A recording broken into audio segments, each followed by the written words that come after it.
Hey guys, this is Josh with Anchored Realty Group. I want to welcome you back to 2-Minute Tuesdays. Today, you guys, we're going to talk about appraisals and the appraisal contingency process. You guys, we talked about the inspections process last week, and this week we're going to talk about appraisals. Contingency removal wise, they're both about the same when it comes to time frame in the contract. If unaltered, it's 17 days into the escrow timeline that they are supposed to be removed, unless altered in the contract or altered in the counter when you guys go through that process. So appraisals, you guys, they're basically there to verify that the bank and the lender are not over lending on a property that doesn't have the value to support your offer. You guys, as the buyers, are responsible to pay for the appraisal. The seller and the listing agent are responsible to make sure that it holds the value. And there's a whole other process on the selling side on how we do that to help support the value of the home when we're helping you sell a home. But on the buyer side, you're responsible to pay for it, not necessarily to help support the value. So the appraisal itself, it's not necessarily out there to give you what if we did an independent appraisal, would give you value of the home. The appraiser is out there to support your offer price and use the comparables in the area to try to do so. If that falls short, then we have appraisal shortfalls, then we have issues. So if we have those issues, there's a couple different things that can happen. One, the seller agrees to drop the price to the new appraised value.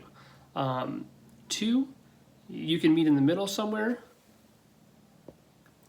and like, let's say it's $10,000 short and you guys both bring $5,000 in. They drop the price $5,000, you bring $5,000 in cash in to cover that gap, and then everyone's happy. Or you agree to pay the full amount on your side.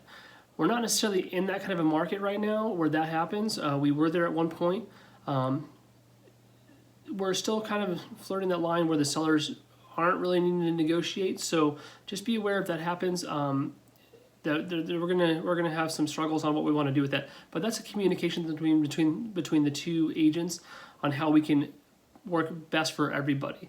So just remember also, guys, when the appraiser goes out to the house, like we talked about before in other processes, the home is purchased as is in California. No repairs are necessarily needed unless they're called out by the loan and the lender themselves, and the lender gets that from the appraiser when they're out at the house.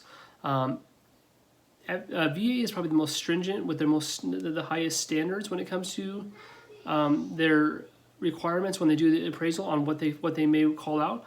FHA is kind of in the middle of the road, and conventional is pretty loose on requirements and things that they may call out for you to do. You as a seller do if you're selling, and if you're the buyer, those are requirements that they're going to require the seller to do prior to closing, or they won't fund the loan. So I hope this helped you guys. Appraisals, there's a lot more to it, you guys, but we'll try to keep it as simple as possible for you guys today. If you have any more questions, let us know. We'd love to chat with you about it or anything else. Hope you're having a great day. Talk to you soon.